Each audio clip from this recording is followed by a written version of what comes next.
I noticed her the moment I walked in, though I wasn't supposed to. The cafe smelled like toasted bread and wet pavement, the kind of rain that clings to your sleeves long after you step inside. I didn't usually come this early, too many people, but the quiet was hard to resist, and somehow she was already there, sitting by the window, a thermos half full beside her laptop.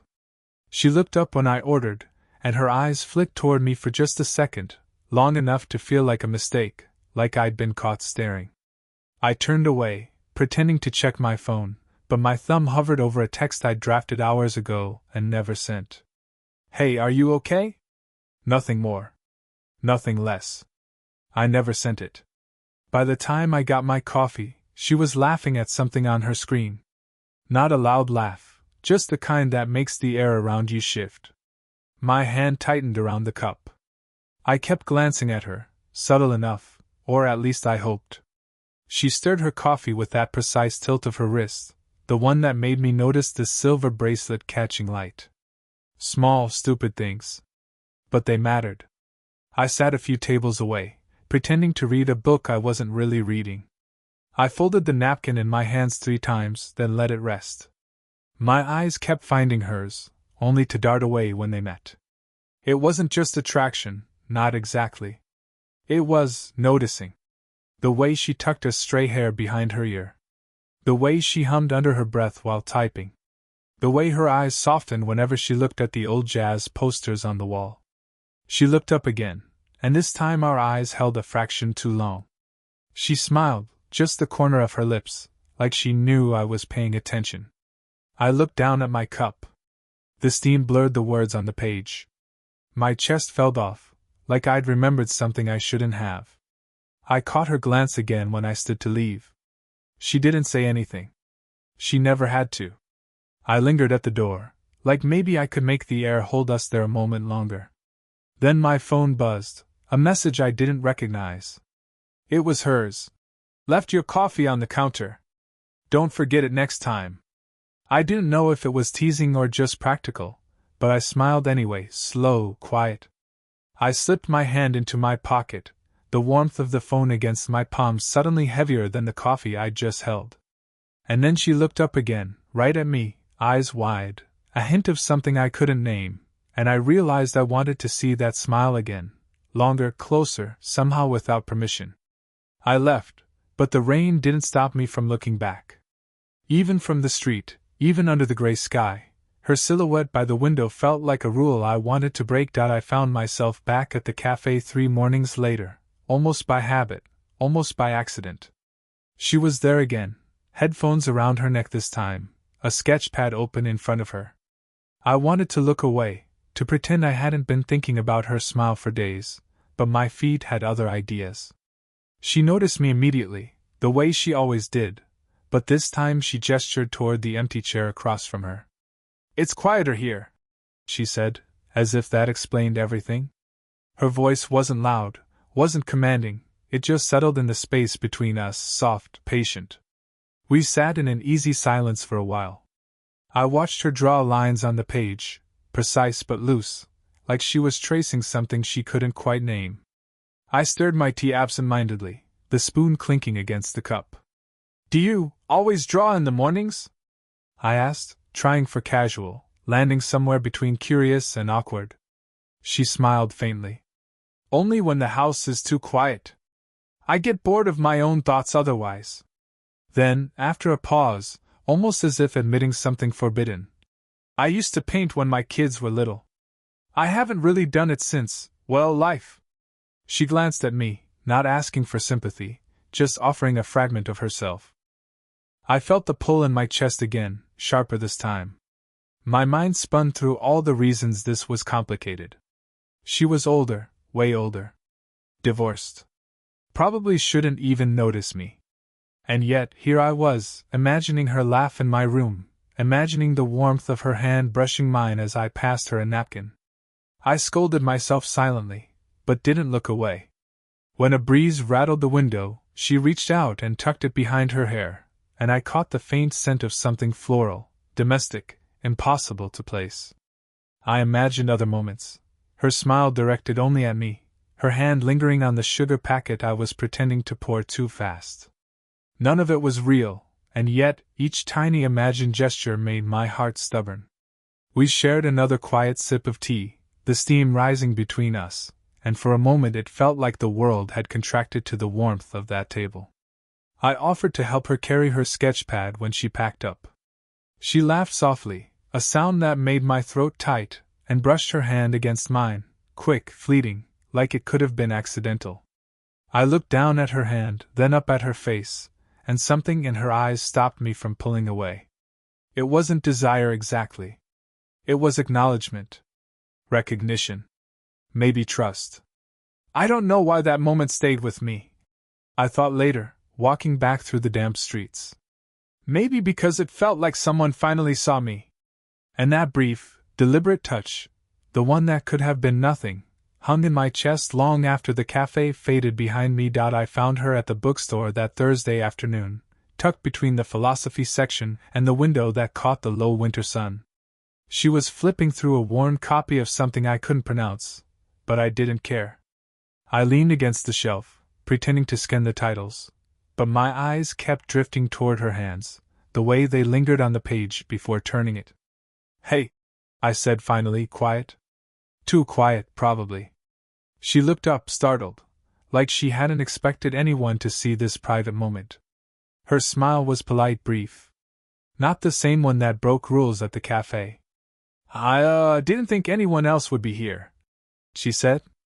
I noticed her hand twitch, brushing the edge of the book as if she wasn't sure what to do with it. We wandered the aisles together, slow, almost cautious. I wanted to linger, to brush her arm, but I didn't. She seemed lighter than last week, but also guarded, like something invisible hovered between us. I imagined my thumb tracing the line of her wrist and immediately scolded myself for thinking it. Then someone walked past us, my friend from the gym, cheerful and oblivious.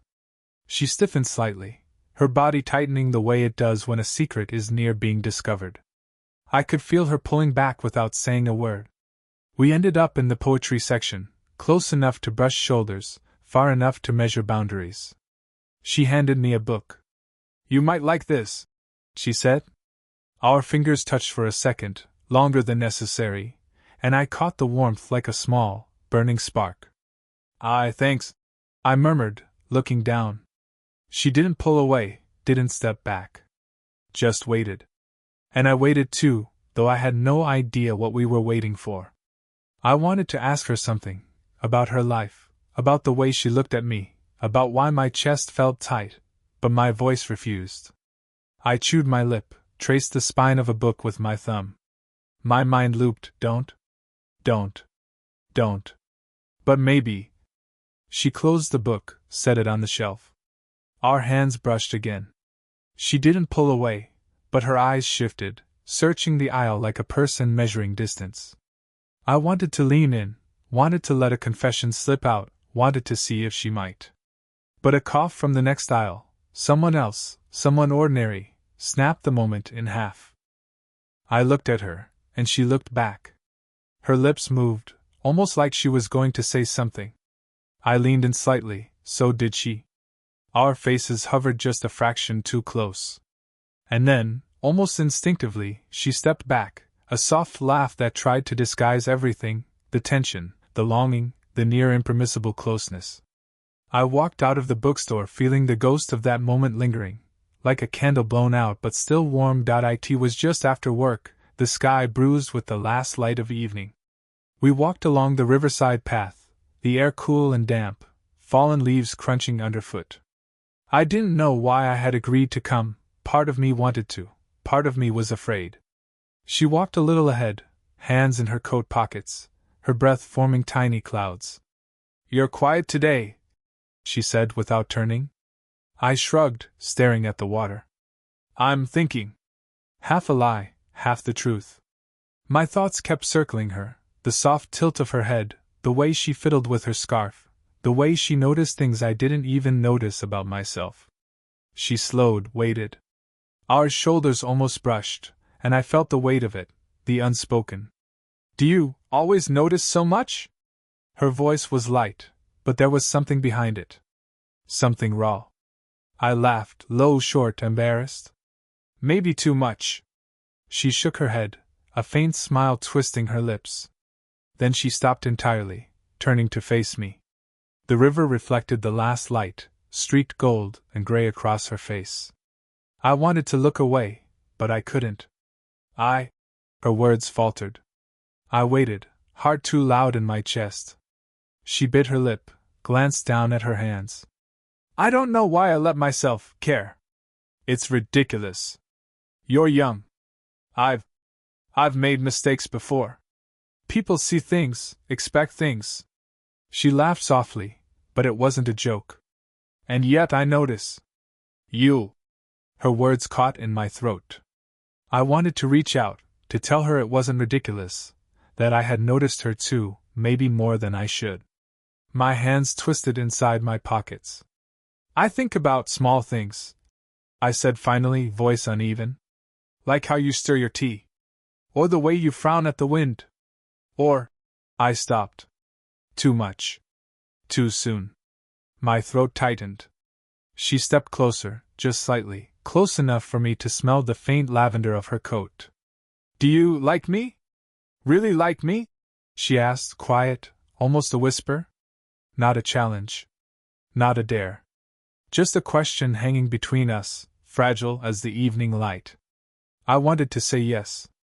I wanted to tell her everything that had been circling in my chest for weeks, the unsent texts, the imagined touches, the quiet longing. But my voice betrayed me, leaving only a broken half. She tilted her head, eyes soft, patient, waiting for a confession I wasn't ready to give. And then she let out a slow breath, the kind that carries surrender but not relief. We stood there, river murmuring beside us, leaves swirling, and I realized how much I wanted to close the distance. How much I wanted to break all the rules I thought I knew. But instead I said nothing. And I wondered, would she wait for me to say it, or would the moment slip away? The next week, things shifted without warning. She didn't meet me at the cafe. She didn't reply to the half-formed messages I drafted, the ones that hovered on the screen too long before I deleted them. I kept going anyway, out of habit, my coffee tasting flat, my hands restless. When I finally saw her, it was across the park. She waved, but it felt different, more distant, clipped, like a half-smile that didn't reach her eyes. I tried to match it, tried to pretend nothing had changed, but the subtle pull of something familiar tugged at me, the memory of her hand brushing mine, of the near confessions, of the warmth in the quiet moments we shared. She turned down a different path, slower than usual, glancing over her shoulder once. Busy, she said, though it didn't sound like an excuse. There was something in her eyes, a flicker I didn't understand, a caution I couldn't name. I imagined everything. Maybe an ex had called. Maybe her child had needed her. Maybe she had thought better of whatever we, was. My mind circled, finding possibilities where none could be proven. I stopped walking, watched her disappear behind a row of oaks, and felt my chest hollow in a way I didn't expect. Later that night I stared at my phone. I had written a message. I hope you're okay. I've been thinking. I deleted it. I rewrote it. Can we talk? Deleted again. The cursor blinked at me like a question I wasn't ready to answer. I didn't send anything. I couldn't. The next day, I went to the cafe, the bookstore, even the riverside path. Each place held a ghost of her, the echo of her presence, her laugh in the corner, her silhouette by the window, her hand brushing the book's spine, and each place was empty. I felt the subtle ache of absence, not dramatic, not fiery, but precise and sharp, like a wound I didn't know how to tend. I noticed small things I hadn't before, the thermos she left behind, untouched, the napkin folded the wrong way, the chair she usually sat in, empty. The routine felt wrong, incomplete, like a sentence missing its punctuation. I didn't feel heartbroken. I felt paused. Like life forgot to finish the sentence. Like someone had pressed pause on the world and I hadn't found the remote. I imagined her somewhere, wondering if I'd noticed she was gone. Imagined her somewhere, holding a thought of me she didn't share. I imagined all the almost we'd had, the near crossings, the brushed hands. I sat with them, and the quiet throb in my chest was enough. I left the cafe that evening, my hand brushing the chair she might have sat in. I didn't sit. I didn't call. I didn't text. I just walked away, the streetlights trembling in the rain, and carried the emptiness with me, steady and patient, waiting for a sentence that might never be finished. I found her in the kitchen of her apartment that evening. The light was low, spilling across the counter where she was chopping vegetables. Steam from a pot curled into the air, carrying the faint scent of garlic and something warm, domestic. I lingered in the doorway, hands stuffed in my pockets, pretending I had a reason to be there. She didn't look up at first. When she finally did, there was that familiar flicker in her eyes, recognition, patience, and something else I'd been waiting to see for weeks, an unspoken question. "I didn't expect you," she said, voice steady, careful. "Yeah," I said, shrugging. My mouth felt dry. I wanted to say a dozen things, wanted to spill the thoughts I'd kept folded in my chest, the unsent messages, the imagined touches, the longing. But I didn't. Not yet. We stood there in silence for a while, watching the steam rise between us. I fiddled with the hem of my sleeve. She moved closer to the counter, brushing the side of my hand as she reached for a cutting board. That small, accidental contact, long enough to notice, brief enough not to declare, made my chest tighten. "I wasn't sure if I should invite you in," she said finally. Quiet, hesitant. Not a confession, not a question, just the truth. I nodded. "I'm glad you did." The words felt small. They felt like enough. She smiled faintly, eyes downcast for a moment, then up at me again. There was a weight there, something held back, something real and fragile. "I've been thinking," she admitted softly, slicing through the garlic. "About boundaries. About the last few weeks. About us, maybe. I don't want to make a mistake." I swallowed, heart hammering. "I don't either. But I don't want to pretend this isn't happening." My voice faltered, but I said it anyway. She paused, knife hovering over the counter, and I could see the internal debate, fear, caution, desire, doubt. And then she nodded, a small, deliberate motion. "Okay," she said. I exhaled without realizing it. I stepped closer, careful. She didn't move, didn't step back. Her hand brushed mine again, softer this time, almost deliberate, almost asking permission. I let our fingers touch and linger. No words. Just the weight of a moment finally allowed. We didn't need more. Not yet. No declarations, no dramatics, just that quiet, human acknowledgement. A simple connection, her gaze, the brush of her hand, a shared breath. "Okay," I said softly, and it felt like an answer and a beginning all at once.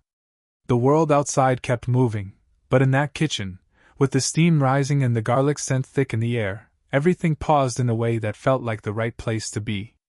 Not perfect. Not dramatic. Just real. Weeks had passed since that night in her kitchen, and somehow, the ordinary had begun to feel extraordinary.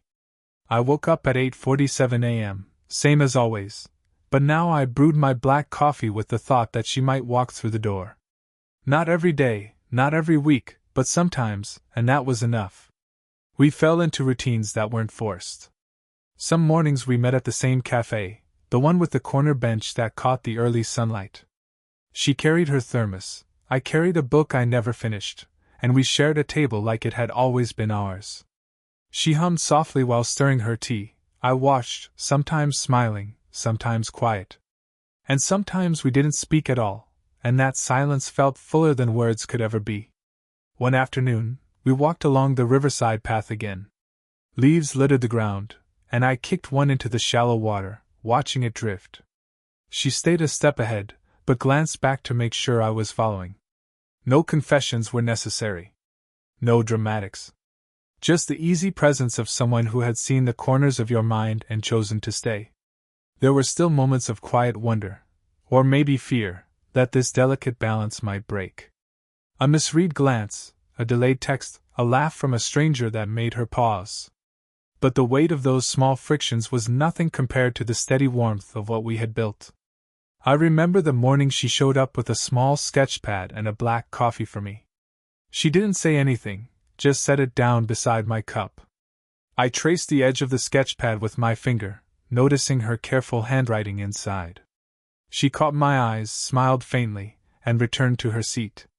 That small gesture, it wasn't dramatic, it wasn't meant to declare anything, but it meant everything. We settled into the quiet, the way people do when they finally stop pretending life has to be loud to be meaningful. I noticed her hand brushing the edge of the bench as she leaned back. She noticed me noticing. We didn't have to speak. The gesture carried the memory of all the near moments, the unsent texts, the brushes of hands, the almost confessions, the gentle tension of learning to trust someone. I sipped my coffee, felt the warmth spread, and thought, this is enough. Not perfect. Not a storybook romance. Just two people who found the edges of each other and decided to stay. Later, she folded her napkin the same way she always had, and I smiled quietly. She caught my glance, flicked her eyes to the clock, and we laughed softly, the sound blending with the low hum of the cafe. And as I watched her for just a moment longer, I realized the truth that would only ever belong to us. Some things don't need words. Some moments don't need declarations. Some connections simply exist, and that is enough. Did this story stay with you? What kind of quiet, real love stories do you want to hear next?